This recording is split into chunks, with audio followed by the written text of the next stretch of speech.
మనం డిస్టర్బ్ చేసినా సరే పరిశుద్ధాత్మ దేవుడు ఏం చేస్తాడంటే కొంచెం మౌనంగా ఉంటాడంట.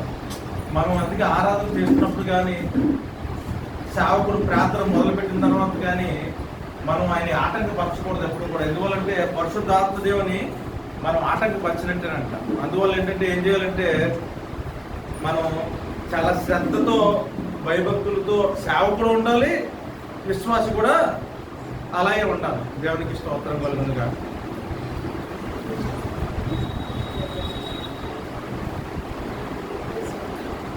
నన్ను అడిగిన మాట ఏంటంటే, ఈ సోదరులందరూ కూడా ఫోన్ చేసి అడిగిన మాట, చచ్చిపోవాలని ఉంది పాస్టర్ గారు, మీరు మా నిమిత్తం ప్రార్థన చేయండి అంటున్నారు. అన్నప్పుడు నేను అన్నాను, అమ్మ అదేం మాట అమ్మా, అలా మాట్లాడకూడదు.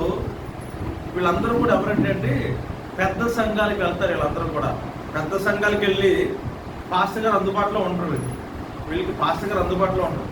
అయితే వాళ్ళకి ఎవరొకరు చెప్తారు, పలానా పాస్టర్ గారి చేత ప్రార్థన చేయించుకోండి బాగుంటుందంటే వాళ్ళు వచ్చి ప్రార్థనకి ఫోన్ చేస్తారు. వాళ్ళు ఎలా ఉన్నారో నాకు తెలియదు, కానీ వాళ్ళు ఏంటంటే ఒక తండ్రితో తమ కష్టం చెప్పుకుని బిడ్డలా కష్టం చెప్పుకుంటారు. చెప్పిన తర్వాత ఇద్దరు ముగ్గురు అన్నమాట, ముగ్గురు అంటున్నారు మాకు చచ్చిపోవాలని ఉంది, మాకు ప్రార్థన చేయంటున్నారు. అన్నం గొప్ప అలా మాట్లాడడం. నిన్న సాయంత్రం ఒక పెద్ద స్థితిలో ఉన్న ఒక వ్యక్తి ఫోన్ చేశాడు నాకు. ఫోన్ చేసిన తర్వాత ఆయన మాట తడబడిపోతుంది, మాట్లాడలేకపోతుంది. చాలా పెద్ద ఉన్నతమైన స్థితిలో ఉన్న వ్యక్తి అతను. ఒక 10 మంది 20 మంది మనుషులు అతని ముందు వచ్చి నిలబడతారు. అలాంటి వ్యక్తి ఫోన్ చేసి మాట తడబడిపోతుంది, సరిగ్గా చెప్పట్లేదు. ఆయన పేరు కానీ ఆయన ఏం చెప్పాలనుకుంటున్నాడో చెప్పలేకపోతున్నాడు, మాట తడబడిపోతుంది. ఎందుకంటే కష్టం ఏం చేసిందంటే ఆ మనిషిని ఆ స్థితికి తీసుకొచ్చింది.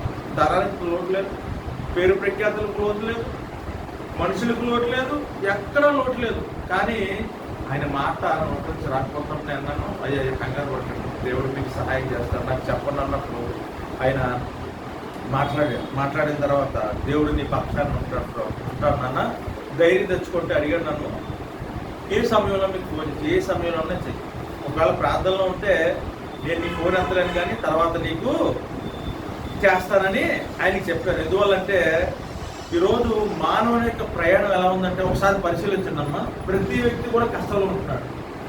ధనవంతుడు పేదవాడని తేడా లేదు. సమృద్ధి ఉన్నవాడికి ఒక బాధ, సమృద్ధి లేనివాడికి ఒక బాధ. కానీ కొన్నిసార్లు వాళ్ళు అంటున్న మాట అంటే దేవుడిని అడిగిన పెట్టలేదు. అందరూ దేవుడి దగ్గర భక్తిగా ఉంటున్నాం, వాళ్ళు అడుగుతున్న మాట, ఇంత భక్తి చేస్తున్నా మాకెందుకు కష్టం, మాకెందుకు బాధ, మాకెందుకు దుఃఖం, మేమేం పాపం చేస్తామని అని అడిగినప్పుడు నేను ప్రభువుని ప్రార్థించాను. ప్రభువా ఎందుకు నాయన అని అడిగినప్పుడు స్పష్టమైన సమాధానం ఏంటంటే పరిశుద్ధాత్మ దేవుడు మౌనంగా ఉన్నాడు. ఎందువల్లండి పరిశుద్ధాత్మ దేవుడు మౌనంగా ఉండడం వల్ల. దేవునికి స్తోత్రం కలుగును గాక.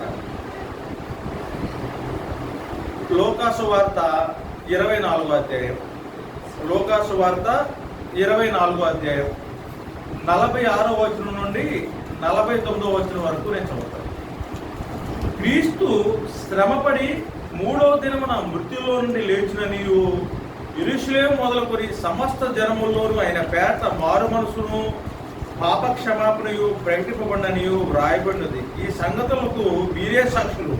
ఇదిగో నా తండ్రి వాగ్దానం చేసినది మీ మీదకి పంపుచున్నాను.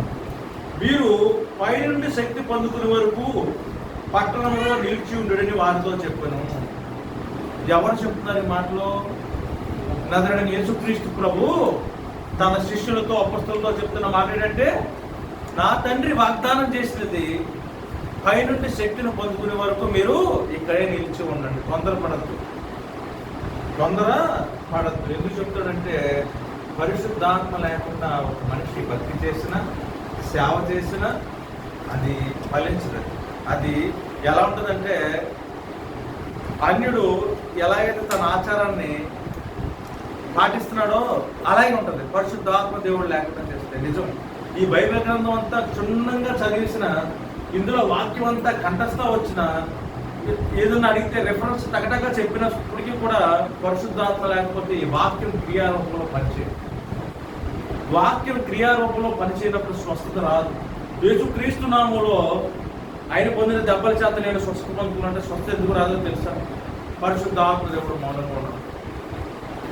పరిశుద్ధాత్మ దేవుడు మౌనంగా ఉండడం బట్టి. ఎందుకు దయ్యాలు విడిచిపెట్టి వెళ్ళిపోవో తెలుసా? యేసుక్రీస్తు నామములో ఆజ్ఞాపించినప్పుడు పరిశుద్ధాత్మ దేవుడు మౌనంగా ఉంటాడు. అంటే పరిశుద్ధాత్మ అక్కడ కదలట్లేదు నాకు. ఆయన నామంలో శక్తి ఉంది, యేసునామంలో.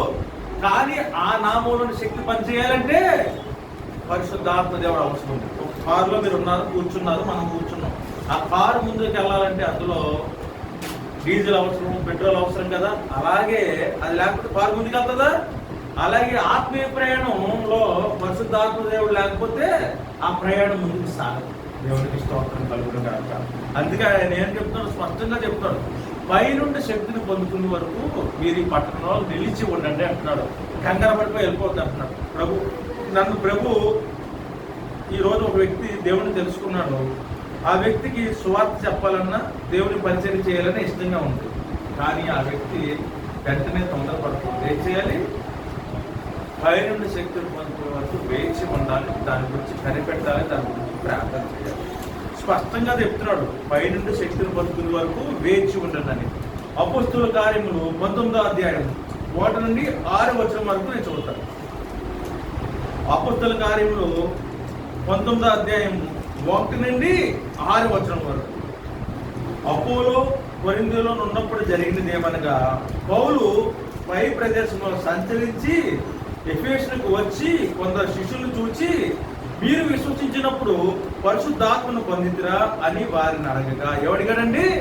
మీరు విశ్వసించినప్పుడు పరిశుద్ధాత్మను పొందుతున్నారా అని అడిగాడంట. వాళ్ళు ఏం సమాధానం చెప్తారు? పరిశుద్ధాత్ముడు ఉన్నాడనే సంగతియే మేము వినలేదని చెప్పింది. ఏమంటున్నారు? పరిశుద్ధాత్ముడు ఉన్నాడనే సంగతే మేము వినలేదని చెప్పారంట. వీళ్ళు ఎవరు? భక్తులే, ఆచారం చేస్తున్న వాళ్ళే, దేవుని భయభక్తులు ఉన్న వాళ్ళే. కానీ పరిశుద్ధాత్ముడు ఉన్నాడని మాకు తెలియదు అంటున్నారండి అపొస్తలుడైన పౌలుతో. అతడు అలాగైతే మీరు దేన్ని బట్టి బాప్తిసం పొందుతుందని అడగగా, అప్పుడు అడిగాడు ఏమడిగాడు? మరి ఎలా బాప్తిసం పొందుతున్నారు అని అడిగినప్పుడు చూడండి, వారు యోహాను బాప్తిసం బట్టి అని చెప్పారు. ఎలాగా? యోహాను ఇచ్చిన బాప్తిసాన్ని బట్టి మేము బాప్తిసం, నీటిలో మునిగి మేము బాప్తిసం తీసుకున్నామని అపొస్తలుడైన పౌలుకు వాళ్ళు సమాధానం చెప్తున్నారు. అప్పుడు పౌలు భక్తులు ఏమంటారు చూడండి. అందుకు పౌలు, యోహాను తన వెనక వచ్చేవారి యందు అనగా యేసునందు విశ్వాసం వచ్చేవాళ్ళని ప్రజల్లో చెప్పుచు మీరు మారు మనిషి విషయమే బాప్తిసం ఇచ్చినని చెప్పాను. ఏమంటున్నాడు? యోహాను ఏం చెప్పాడు? యేసు విషయమే మారు మనసు పొందాలని, విశ్వాసం పొందుకోవాలని చెప్పుచు ఆయన ప్రజల్లో బాప్తిసం ఇచ్చాడంట. చూడండి, వారు ఆ మాట విని ప్రభు యేసు నామమున బాప్తిసం పొందిరి. తర్వాత పౌలు వారి మీద చేతులుంచగా పరిశుద్ధాత్మ వారి మీదకి వచ్చెను. వారు అప్పుడు భాషల్లో మాట్లాడుచు ప్రవచించడం మొదలుపెట్టింది. ఏం చేస్తారంట? ఎప్పుడైతే అపొస్తలుడైన పౌలు దేవుని యందు విశ్వాసం ఉంచమని చెప్పి బాప్తిసం ఇచ్చి నీటి బాప్తిసాన్ని వారి మీద చేతులించినప్పుడు వారు ఏమయ్యారంట? అన్ని భాషలు మాట్లాడడం మొదలుపెట్టారంట, ప్రవచించడం మొదలుపెట్టారంట. అంటే మీరు గమనించండి, ఒక ఆత్మ కలిగిన వ్యక్తి మొట్టమొదటిగా ఒక క్రైస్తవులు ఏం చూస్తాడంటే పరిశుద్ధాత్మ దేవుడి కార్యం చేస్తాడా లేదని మాత్రం. ఇది పరలోక మర్మం. అంటే ఈ మర్మం మనకి ఎలా బయలుపరచబడుతుందంటే, పరలోక గనంట పరిశుద్ధాత్మ దేవుడు. అంటే ఒక ట్రెజర్ అంటారు చూసారా, దాన్ని ఏమంటారంటే నిధి. ఆ నిధిలో బంగారం, వెండి సమస్తం ఉంటాయి. అలాగే పరలోక నిధి ఎవరంట? పరిశుద్ధాత్ముడు అంట. ఆ పరిశుద్ధాత్ముడు ఒక మనిషిలోకి వచ్చినప్పుడు ఆ మనిషి మర్మాలు గ్రహించగలుగుతాడు. ఏం గ్రహించగలుగుతాడంటే ఆ మానవుడు పరలోక దర్శనాన్ని చూడగలుగుతాడు, మర్మాన్ని గ్రహించగలుగుతాడు.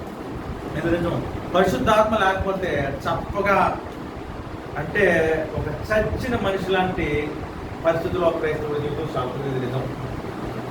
చూడండి, ఆయన అపొస్తలుడైన పౌలు ఏం చేశాడంటే ముందు సువార్త చెప్పాడు.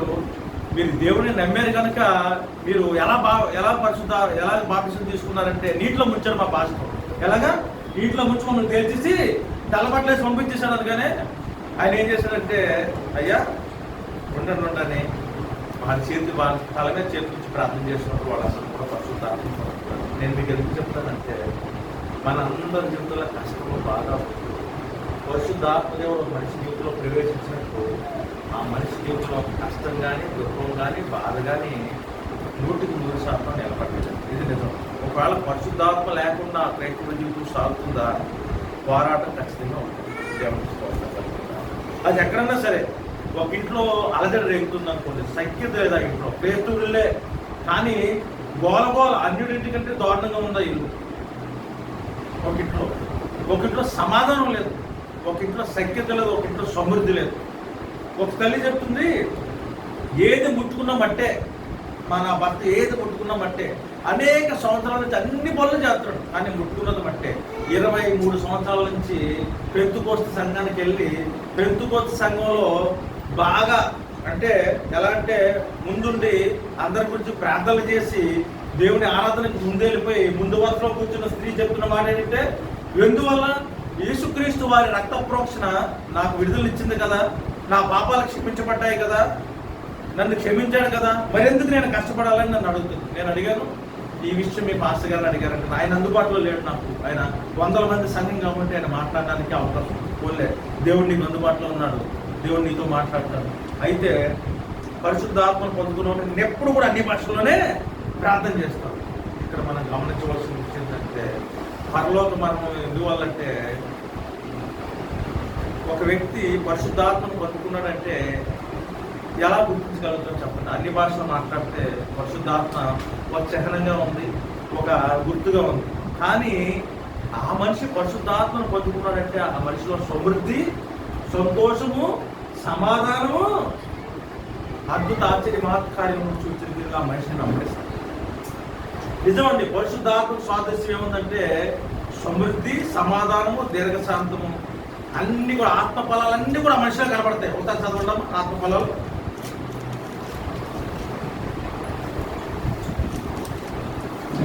అయితే ఆత్మఫలములు ఏమనగా ప్రేమ, సంతోషము, సమాధానము, దీర్ఘశాంతము, దయాళత్వము, మంచితనము, విశ్వాసము, సాత్వికము, ఆశానిగ్రహము.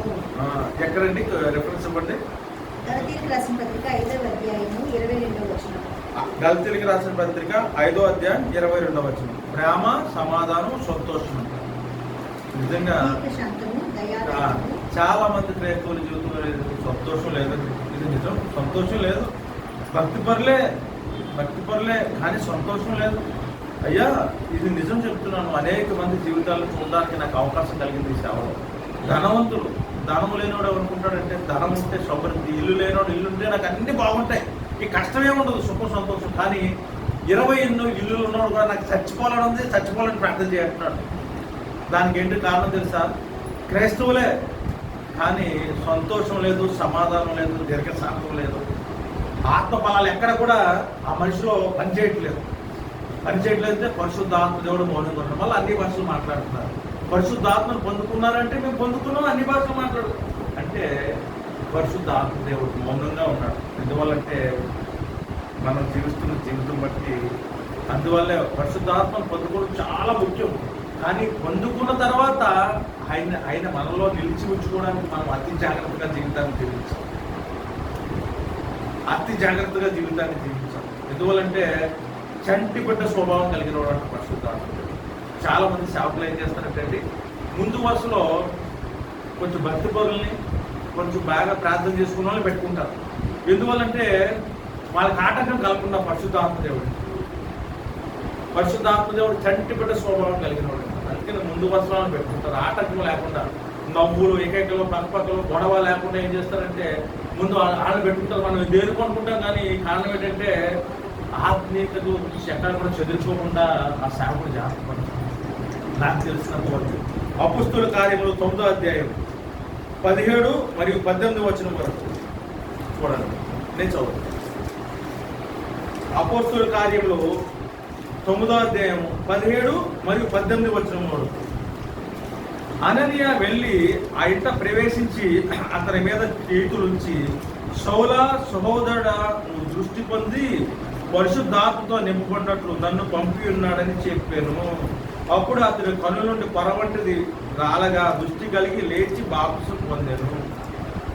అననీయ వచ్చాడంటే ఎవరు పంపించారు? అననీయని సర్వసృష్టికర్త పంపించాడు, యేసు ప్రభువు వారు పంపించాడు. ఇగో నా భక్తుడైనా పౌలు అక్కడ ఉన్నాడు అంటే అయ్యి బాబాయ్ మహా దుర్మార్గుడు ప్రభువా, నీ జనాన్ని చంపేశాడు ప్రభువా, నీ భక్తుడు అంటావేంటి, నీ నామాన్ని ద్వేషించిన వాడు కదంటే నా నామాన్ని భరించడానికి గురించే అతను ఎన్నుకున్నాను, వెళ్ళి అతని మీద చేతులు ఇచ్చి ప్రార్థన చేయి అని అననీయ చెప్పినప్పుడు ఏమంటాడంటే చూడండి, పరిశుద్ధాత్మను సహోదరుడా నువ్వు దృష్టి పొంది పరిశుద్ధాత్మతో నింపబడ్డాడు. చూసారా ఇక్కడేంటి, దృష్టి పొందుకుంటాడా, శరీరంగా ఉన్న దౌర్భాగ్యాన్ని దేవుడు తీసేస్తున్నాడు ఫోన్ నుంచి, ఆత్మీయ గుడ్డితనాన్ని శరీర గుడ్డితనాన్ని తీసేసి పరిశుద్ధాత్మతో నింపుతున్నాడు. ఎందువల్లంటే ఆయన చేయబోయే సేవకి ఏది అవసరం ఉంది, పరిశుద్ధాత్మ దేవుడు లేకపోతే ఒక్క లేఖనం కూడా రాయబడదు. అపుస్తుడైన పౌలు శాస్త్రి, ఇది నిజమండి.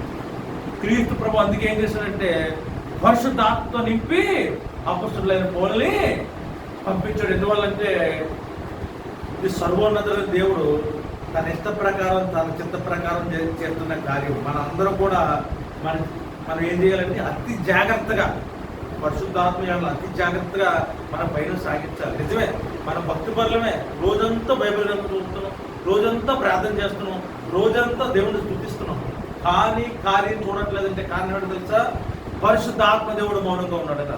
ఎందువల్లండి, పరిశుద్ధాత్మ దేవుడు మౌనంగా ఉంటే ఆవగించంత కార్యం కూడా ఆ క్రీస్తువుడి జీవితంలో చూడలేము. ఇది నిజం. దేవుడికి స్తోత్రం కలుగుతుంది అంటారు. గల్తీయులకు రాసిన పత్రిక 5వ అధ్యాయం 16వ వచనం నుండి 17వ వచనం వరకు. గల్తీయులకు రాసిన పత్రిక 5వ అధ్యాయం 16వ వచనం నుండి 17వ వచనం. నేను చెప్పినది ఏమనగా ఆత్మానుసారంగా నడుచుకొనిడి, అప్పుడు మీరు శరీరేచ్ఛను నెరవేర్చరు. శరీరము ఆత్మకు, ఆత్మ శరీరముకు విరోధంగా ఆపేక్షించును.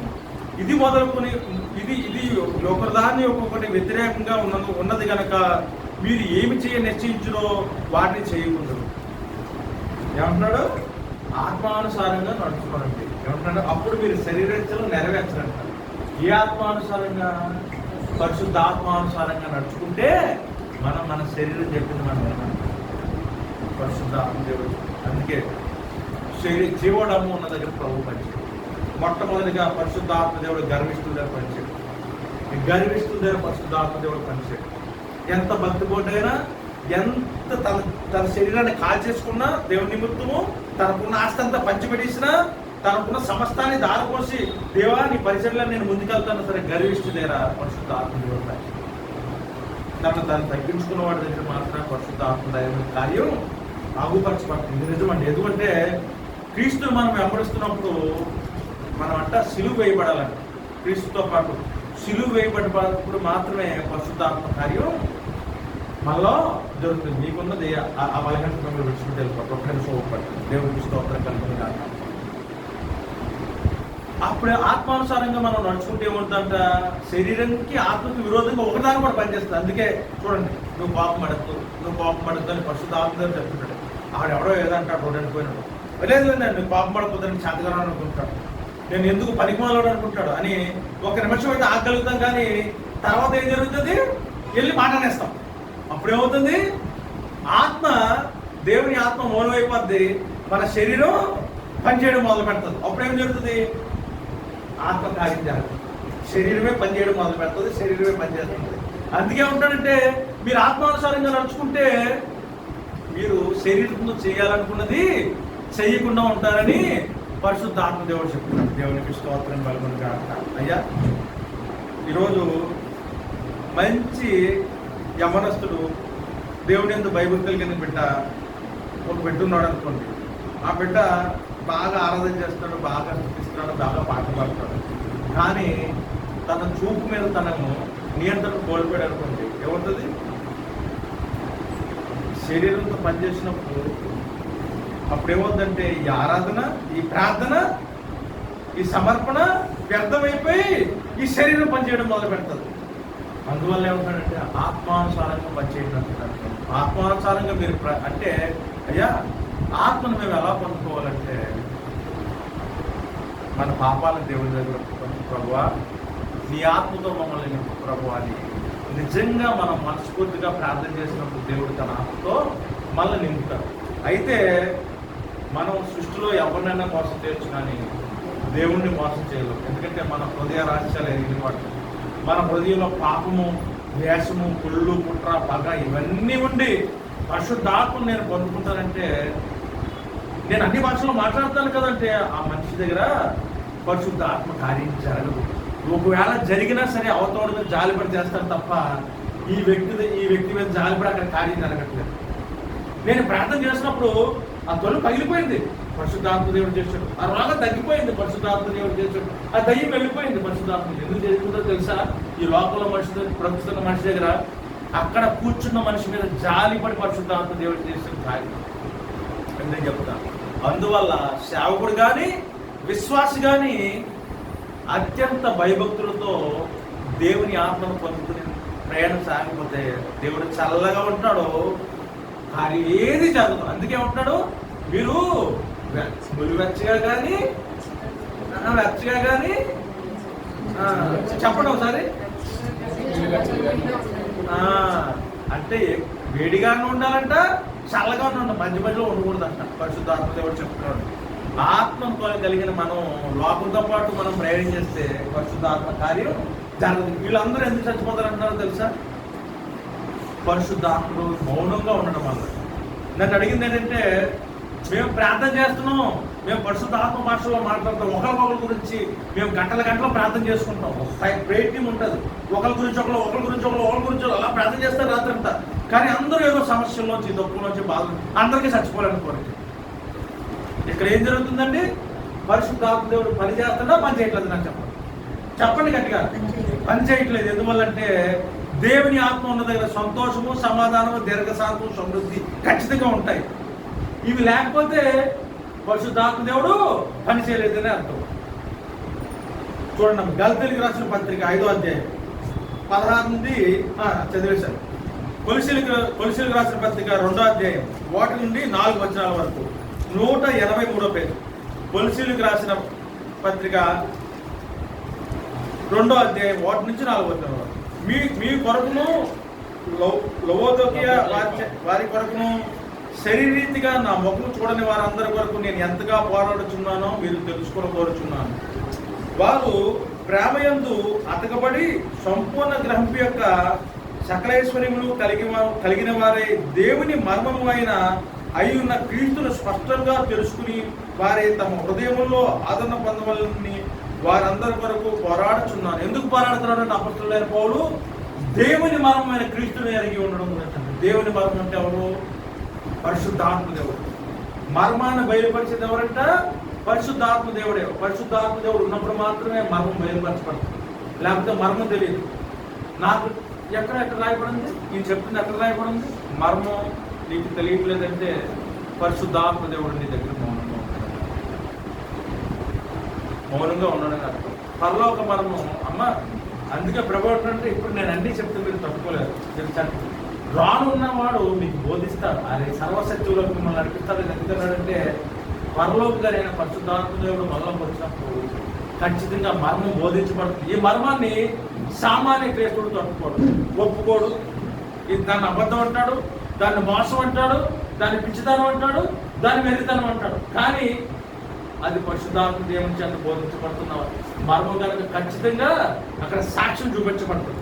సాక్ష్యం ఖచ్చితంగా చూపించబడుతుంది. దేవునికి స్తోత్రం కలుగుతుంది. ఎందుకు ఉంటాడంటే పరలోక మర్మమైన క్రీస్తుని మీరు ఎరిగి ఉండడం గురించి నేను పోరాడుతున్నాను. నా మొహం చూడలేని వాళ్ళ గురించి కూడా పోరాడుతున్నాను. ఇక్కడ కూర్చున్న వాళ్ళ గురించే కాదు, వాళ్ళ పోయి భక్తులు ఉన్నాడు అనుకోండి, ఇక్కడ ఆయన చెప్తున్నాడు మిమ్మల్ని గురించే కాదు, ఎవరో దూరంగా ఉన్న వాళ్ళ గురించి కూడా, నాకు తెలియని వాళ్ళ గురించి కూడా నేను ప్రార్థిస్తున్నాను. వాళ్ళ బ్రతుకులు కూడా బాగుపడాలని, వాళ్ళు కూడా ఆత్మను పొందుకోవాలని, వాళ్ళు కూడా పరలోక మర్మాన్ని తెలుసుకోవాలని. ఎందువల్లంటే దేవుని ఆత్మ మౌనంగా ఉంటే ఆ ఇంట్లో అలజడి ఉంటుందండి. రోజంతా మీరు గమనించండి అయ్యా, రోజంతా బైబిల్ గ్రంథాన్ని చదవండి.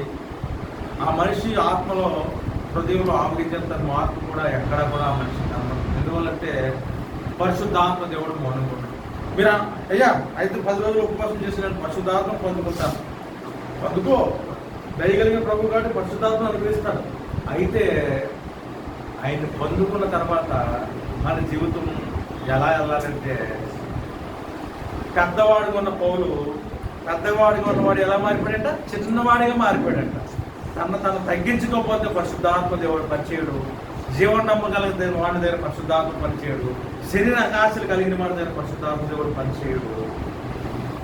దుర్బోధ, అబద్ధము, మోసము, లోకానుసారమైన జీవితం జీవిస్తున్న వాళ్ళ దగ్గర పరిశుద్ధాత్మ దేవుడు పని చేయడు, మౌనం అయిపోతాడు. ఎట్టి పరిస్థితుల్లో మౌనం అయిపోతాడు. ఎందువల్లంటే ఒకవేళ అక్కడ కార్యం జరుగుతుందా, నీ మీద జాలిపడి దేవుడు చేస్తున్నాడు. పరిశుద్ధాత్మను కలిగేరని లోకంతో బ్రతుకుతున్న వ్యక్తి ప్రార్థన చేసినప్పుడు కార్యం జరుగుతుందా, లేకపోతే ఆ విశ్వాసి ప్రార్థన చేసుకున్నప్పుడు కార్యం జరుగుతుందా? ఎందువల్లంటే ఆ అవతల వాళ్ళ మీద జాలి కలిగి, ఆయన కృపాశక్తి సంపూర్ణుడు కదా, జాలి కలిగి కార్యం చేస్తాడు. అంటే ఏం చేయాలంట? అయ్యా, దేవుని ఆత్మ లేకపోతే వారు క్రీస్తు వారు కారంట. ఎవరండి? క్రీస్తు వారు వాళ్ళ కారంట. వీళ్ళందరూ ఎందుకు చచ్చిపోతారన్నారంటే దేవుని ఆత్మ వాళ్ళ దగ్గర పనిచేయదు. ఎందుకు ఆ ధనవంతుడు అంతగా ఏడుస్తున్నాడంటే ఆయన మాట్లాడితే 10 మంది మాట్లాడకుండా విని వ్యక్తి నోట్లోంచి మాట్లాడట్లేదు, తడబడిపోతుంది. ఒక చిన్న మాట మాట్లాడడానికి ఆయన 5 నిమిషాలు తీసుకుంటున్నాడు. ఎందువల్లంటే పరిశుద్ధాత్మ దేవుడు మూలంగా. వీళ్ళందరూ అడిగిన ప్రశ్న అంటే, మేము భక్తులమే కదా, మేము ఎవరిని బాధపడకుండా బ్రతుకుతున్నాం కదా, మేము నీతిమంతులమే కదా, మాకెందుకు ఈ కష్టాలు అన్నప్పుడు యేసయ్య చెప్తున్న మాట ఏంటంటే, దేవుని మా ఆత్మ మౌనంగా ఉన్నప్పుడు ఆ మనిషి జీవితంలో కష్టంలోనూ దుఃఖంలోనూ ముందుకెళ్తుంటాడు. యోహాను సువార్త చూడండి అయ్యా, ఇక్కడ చదువుతారు ఒకసారి. బుద్ధి జ్ఞానములు సర్వ సంపదలు ఆయన యందు గుప్తములై ఉన్నవి. ఎవరెందుకు గుప్తములై ఉన్నాయంట? పరిశుద్ధాత్మ ఏంటంటే గుప్తములై ఉన్నట. బుద్ధి జ్ఞానములు సర్వ సంపదలు ఆయన యందు గుప్తములై ఉన్నాయంట. బుద్ధి జ్ఞానము సర్వ సంపద ఆయన యందు గుప్తములై.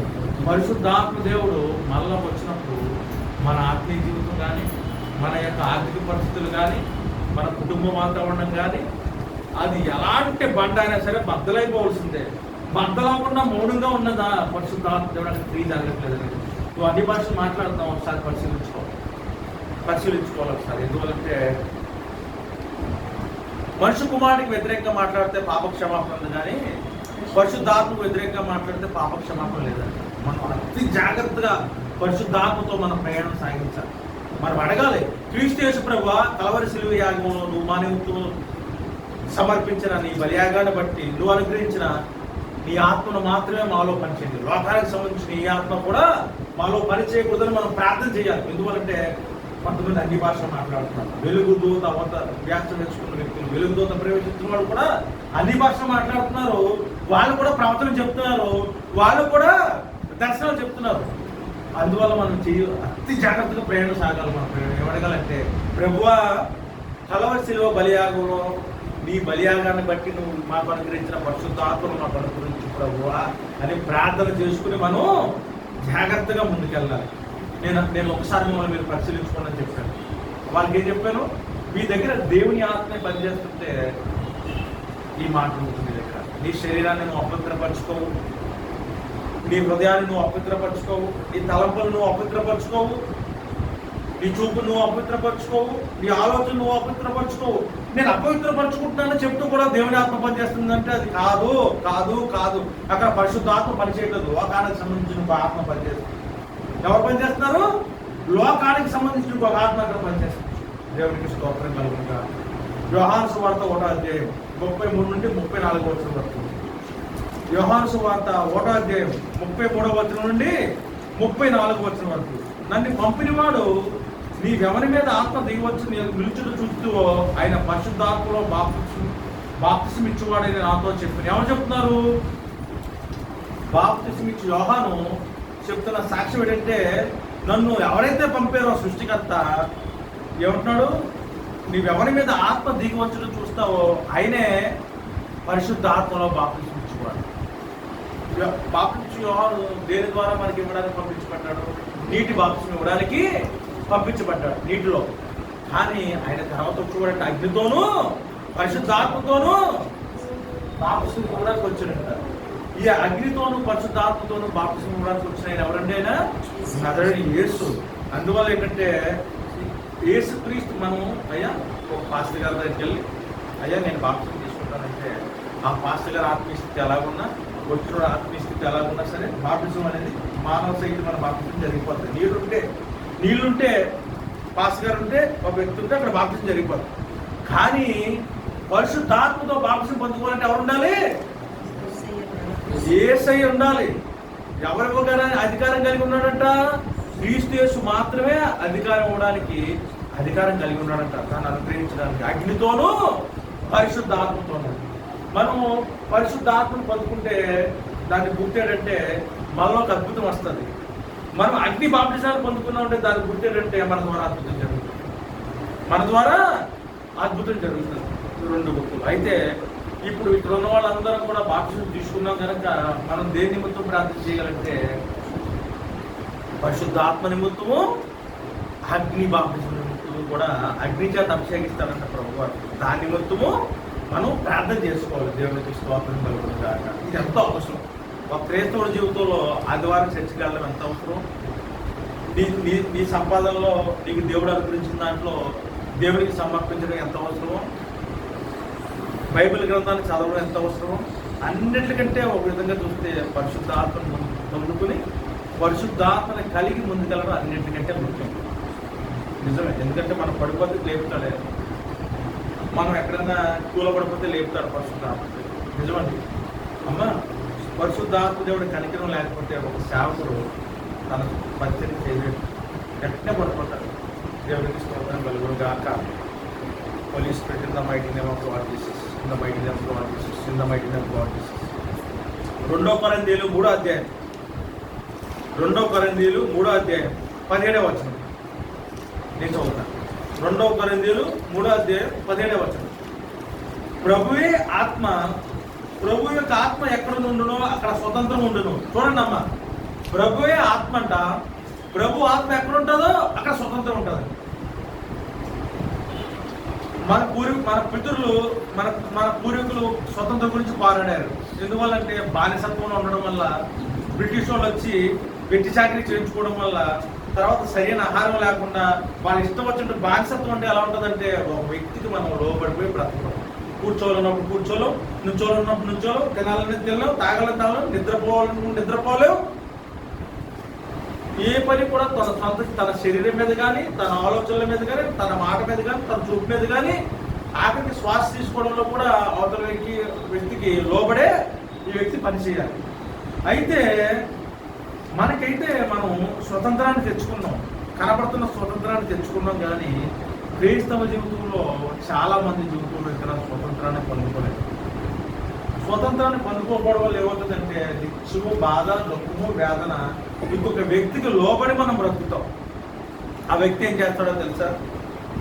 స్వతంత్రం లేకుండా వ్యక్తికి ఏం చేస్తాడంటే, ఈ వ్యక్తి ప్రభువా నన్ను రక్షించన్నప్పుడు ఏం చెప్తాడంటే వచ్చి మాట్లాడు దోషారోపణ చేసే వ్యక్తి, నీ బ్రతుకు గురించి నీకే విరక్తి కలిగేలా మాట్లాడే వ్యక్తి, నిన్ను చట్టపనులు చేయడానికి, నన్ను చట్టపనులు చేయడానికి, మనుషులందరినీ చట్టపనులు చేయడానికి ప్రేరేపించే వ్యక్తి. ఆ వ్యక్తి వచ్చి ఏం చేస్తాడంటే మళ్ళీ బానిసలుగా చేసుకున్నాడు. ఆ వ్యక్తి నుంచి స్వతంత్రాన్ని ఇచ్చేది ఎవరంట? చూడండి, ఇక్కడ ఎవరంట? ప్రభు ఆత్మ అంట. ప్రభు యొక్క ఆత్మ ఎక్కడ ఉందో అక్కడ స్వతంత్రం వస్తుంది. అమ్మ, చాలా మంది స్త్రీలు చెప్తున్న మాట ఏంటంటే, ఇది తెలుసుకోవడం మంచిదే. చాలా మంది పరిశుద్ధులు, నీతివంతులు, వాళ్ళ ఆలోచనలో కూడా పాపం చేయలేదు స్త్రీలు, పురుషులు. కానీ వాళ్ళు ఆత్మలో పాపం చేస్తారు, వాళ్ళకి సంబంధం లేకుండా. ఇదేంటి మాకు ఇదేం బాధ ఎవరితో చెప్పుకోలేకపోతున్నప్పుడు అక్కడ ఏం చెప్తాం? శత్రువు ఏం చేశాడు? వారి స్వతంత్రాన్ని హరించాడు. మేము దేవుణ్ణి ప్రార్థించి పడుకున్నాం పాస్టర్ గారు, మాకు ఎలాంటి కళలేంటి, ఇలాంటి దర్శనాలేంటి, పాపం ఎవరితో చెప్పుకోలేకపోతున్నప్పుడు దానికి కారణం ఏంటో తెలుసా? ఆ వ్యక్తి స్వతంత్రాన్ని కోల్పోయాడు. స్త్రీ కానీ పురుషుడు కానీ ఇంకొక చేతిలో బందీగా ఉన్నాడు ఆ వ్యక్తి. ఆ వ్యక్తికి ఎలా స్వతంత్రం వస్తుందో తెలుసా? ఆ వ్యక్తి నుంచి ప్రభు ఆత్మ, పరిశుద్ధాత్మ దేవుడు వచ్చినప్పుడు మాత్రమే స్వతంత్రాన్ని పొందుకుంటారు. అందుకే ఉన్నాడంటే ప్రభు ఆత్మ ఉన్నాడు కనుక ఆయన ఎక్కడ ఉన్నాడో స్వతంత్రం. వ్యాధి నుంచి, బాధ నుంచి, దరిద్రం నుంచి, తర్వాత దుఃఖం నుంచి, తిరుగుబాటు నుంచి, ఇదే నుంచి ఏదైతే రోగం అనిపిస్తుందో, బాధ, వేదంతో అన్నిటి నుంచి స్వతంత్రం అంట. ఒక్కదాని నుంచి చెప్పలేదు. అయ్యా, క్రైస్తవుడు దరిద్రంలోనే బతుకుతాడు. మా ప్రభువారు ధనవంతులైన కూడా దరిద్రాన్ని భరించాడు కాబట్టి నేను భరించడానికి లేదు. ఆయన కలవరిశిలో సమస్త వ్యాధి బాధలు పట్టాడు కాబట్టి నేను పడతానడానికి లేదు. ఎందువల్లంటే క్రీస్తు ప్రభు ఆత్మ ఎక్కడ ఉందో అక్కడ సర్వ స్వతంత్రం ఉంటుందంట. కుమారుడు ఎవరికైతే స్వతంత్రాన్ని అనుగ్రహించాడో వాడు సర్వ స్వతంత్రుడు అంట. మళ్ళీ బంధుకులో ఉండడు. ఒకసారి పరిశీలించుకోండి. మన ఆత్మీయ ప్రయాణంలో మనం పడిపోతా లేస్తే ఏమవుతుందంటే మనం ఎవరికో బందీగా ఉన్నట్టు.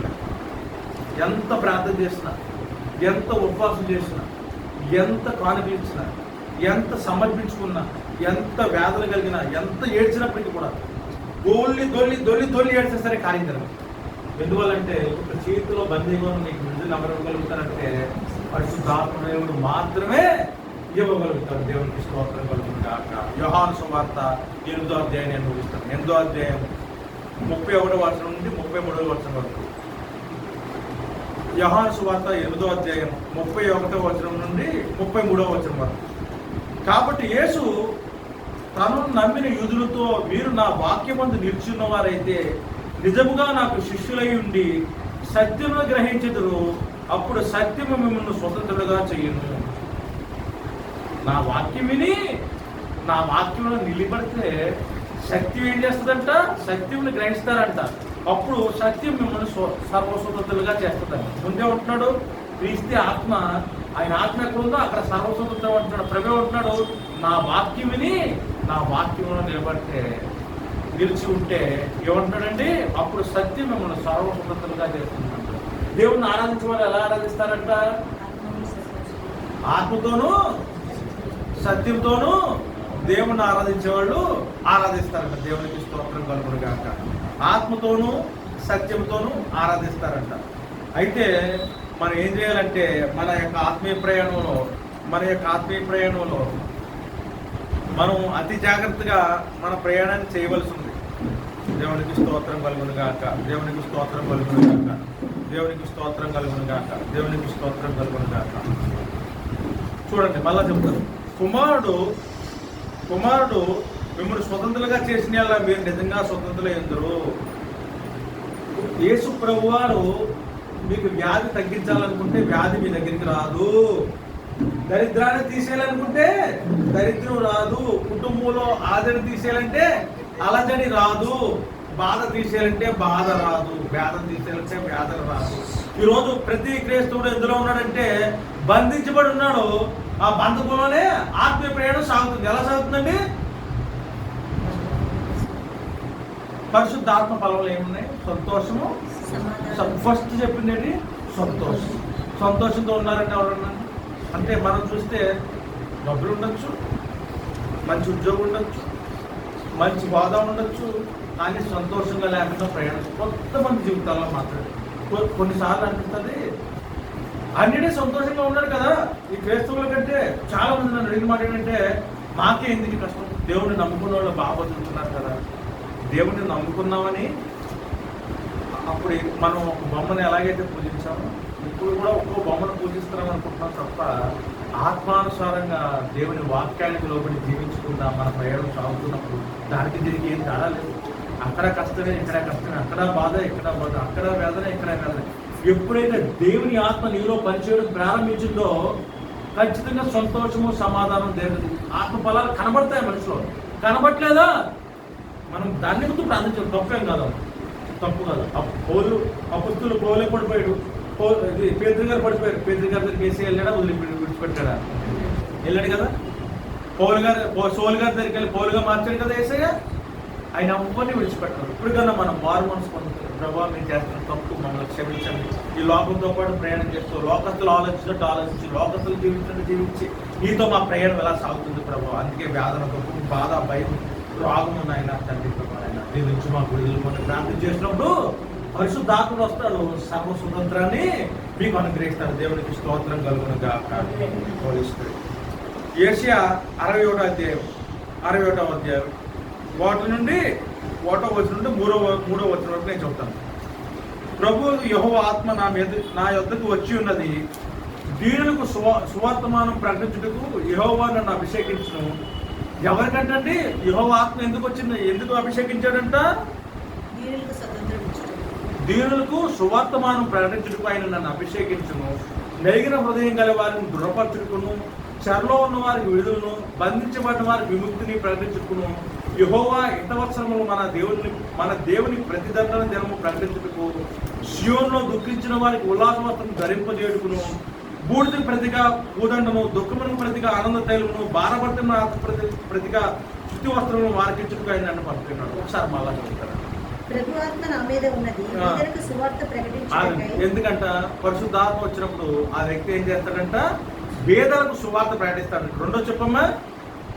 ఆయన నన్ను అభిషేకించను, చెరలోనున్న వారిని నలిగిన హృదయం గల వారికి దృఢపరుస్తాడంట. ఏం జరుగుతుందంట? వారికి చూపు కలుగును ఉండండి అమ్మ, మీరు చదువుతున్నదమ్మా లోకా సువార్త కాదు తల్లి, యోహాను సువార్త 61వ అధ్యాయం.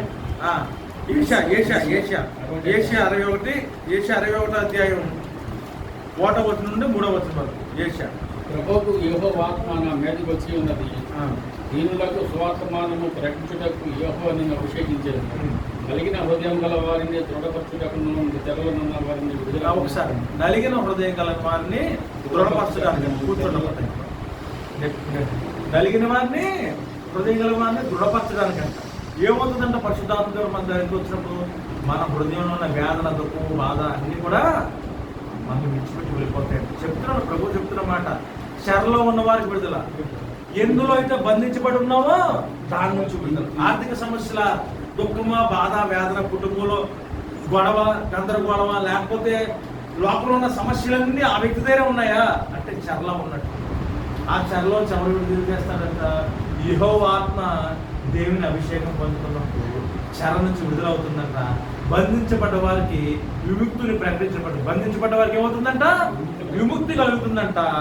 యెహోవా హితవత్సరములు మన దేవుని, చూడండి, యెహోవా యొక్క హితవత్సరములు దేవుని యొక్క మంచి కార్యాలు, దేవుని వాక్యాన్ని, దేవుని యొక్క ప్రేమను మనం ప్రకటించడానికంట. మళ్ళా చూడండి, దేవుని ప్రతిదండన దినం ప్రకటించుకుంటూ. ప్రతిదండన దినం అంటే దేవుని రాకడ, దేవుని యొక్క సువార్తను ప్రకటించడానికి ఎవరు ఉండాలంట? పరిశుద్ధాత్మ దేవుడు ఉండాలంట. సువార్త ప్రకటించడం గురించి కూడా ఎందువల్ల నాకు ఎలా తెలిసిందంటే, పరిశుద్ధాత్మ దేవుడు లేకుండా ఒక వ్యక్తిలో మారు మనసు రాదు. ఒకరోజు అక్షయలు కొనుక్కున్నాను, నేను వాకింగ్ కూడా పెట్టాను. ఒక ఆటో అయిన ఎక్కడంటే భాస్కర్ ప్లాస్టిక్స్ అని ఒక షాప్ ఉంటుంది కొన్న మార్కెట్లో. అక్కడ చైర్లు కొనుక్కున్న తర్వాత వాటిని ఎలా తీసుకురావాలని ఆలోచిస్తుంటే పక్కన ఆటో స్టాండ్ వెళ్తే ఒక ఆయన కిల్లి వేసుకుని బాగా ఎర్రని పళ్ళతో కూర్చున్నాడు. ఆయన లీడర్లాగా ఉన్నాడు. అంతా కూర్చుంటే బాబు ఆటో కావాలి ఇస్తాడంటే ఆటో కావాలి గట్టిగా మాట్లాడుతున్నాడు ఆయన. ఎందుకంటే కూర్చొని భయపడేసి డబ్బులు ఎక్కువ తీసుకుందామని నాకు తెలియదు, కానీ ఈ 10 మంది ఉన్నారు చుట్టూ. ఉన్నప్పుడు నన్ను అడిగాడు 600 కావాలన్నాడు. 600 ఇవ్వలేదు నేను, 300 ఇస్తాను. 300 అయితే రాను నేను అన్నాడు. 300 ఆమె ఇస్తానన్నాడు. అయితే ఆయన వచ్చిన పెద్ద వయసు ఉంటుంది, అంతంటే ఒక 60 ఏళ్ళు దగ్గర ఉంటాయి, కానీ బలంగానే ఉన్నాడు. వచ్చిన తర్వాత నేను కుర్చీలు అన్నీ పెడితే సర్దాడు.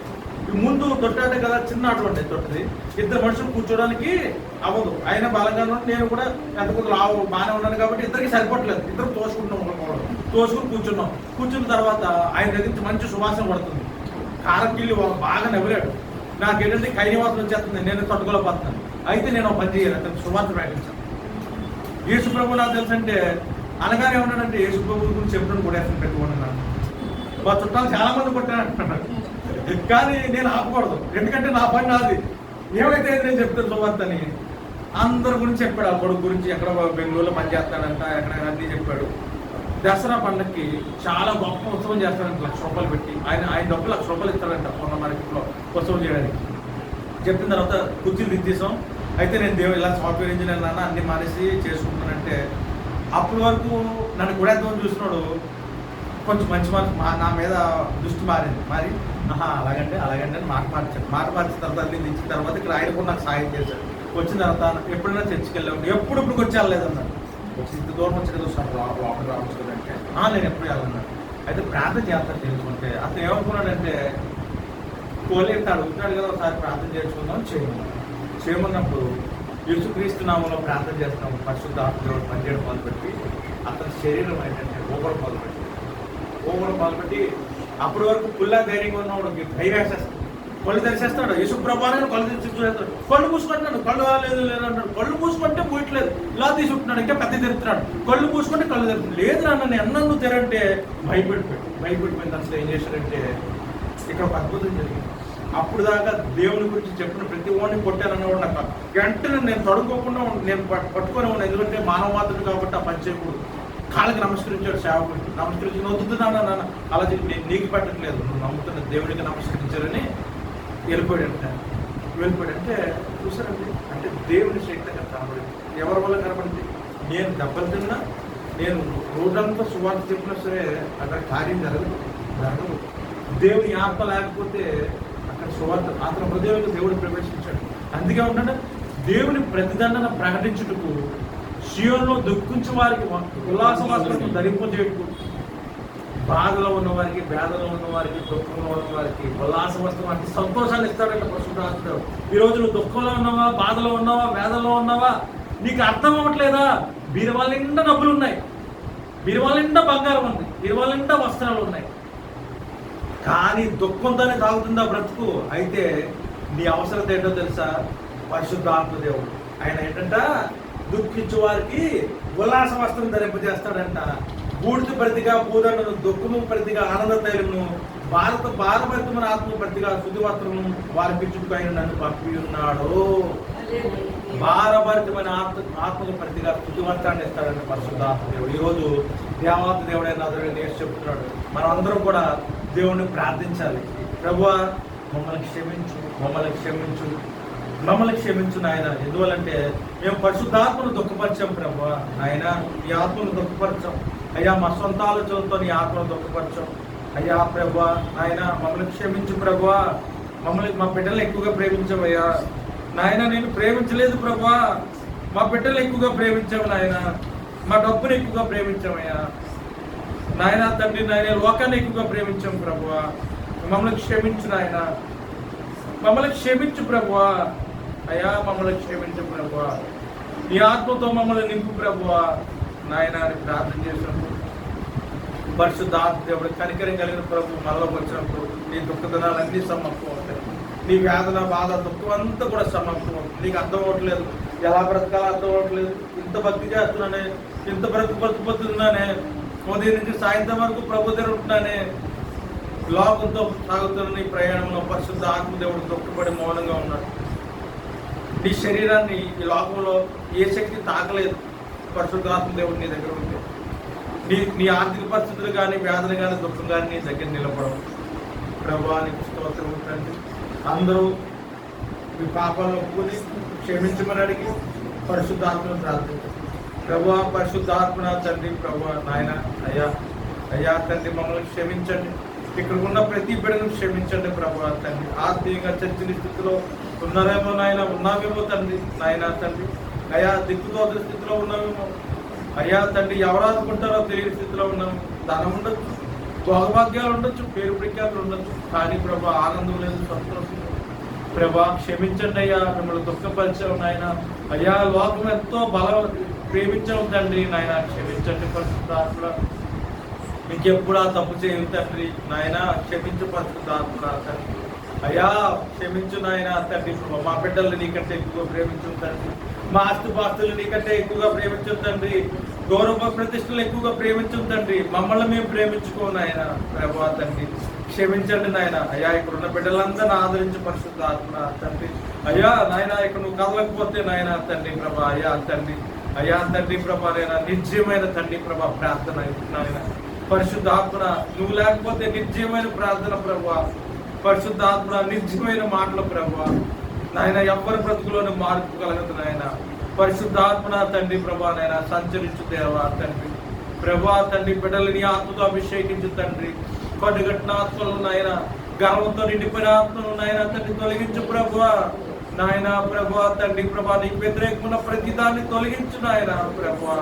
అయ్యా తండ్రి తిండిని ప్రేమించేమేమో, బట్టల్ని ప్రేమించేమేమో, వస్త్రాలని తండ్రి ప్రభా ఎక్కువగా ప్రేమించేమేమో తండ్రి ప్రభా నాయన. మా రూపాన్ని ఎక్కువగా ప్రేమించుకున్నామేమో. క్షమించండి తండ్రి నాయన తండ్రి ప్రభా తండ్రి. యేసుక్రీస్తు నామములో గర్వం అనే ఆత్మను తీసేయండి తండ్రి. తగ్గించుకునే తండ్రి హృదయాన్ని మాకు అనుగ్రహించండి. పరిశుద్ధాత్మ దేవా తండ్రి ప్రభా నాయన. నా పాపాలను క్షమించు నాయన.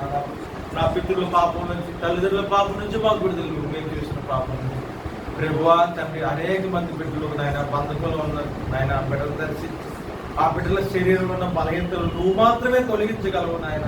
ప్రభా పరిశుద్ధాత్మ బిడ్డల్లోకి ప్రవేశించు నాయన. ఆ బిడ్డలు ఆశ్రయించిన తండ్రి ప్రభా నాయన. అయ్యా స్వతంత్రం లేకుండా చేస్తున్న తండ్రి మాకు స్వతంత్రం లేకుండా చేస్తున్న వాడిని తండ్రి ప్రభానైనా తరిమివేయమని తండ్రి, అయ్యా తండ్రి మాకు సర్వ స్వతంత్రాన్ని అనుగ్రహించమని ప్రభా తండ్రి, నదడి యేసుక్రీస్తునామములో అడిగి వేడుకుని ప్రార్థిస్తున్నాను పరమ తండ్రి, ఆమేన్. యేసు రక్తమే జయం, శిలువ రక్తమే జయం. యేసయ్య కృపాస మనందరికీ తోడు గాక.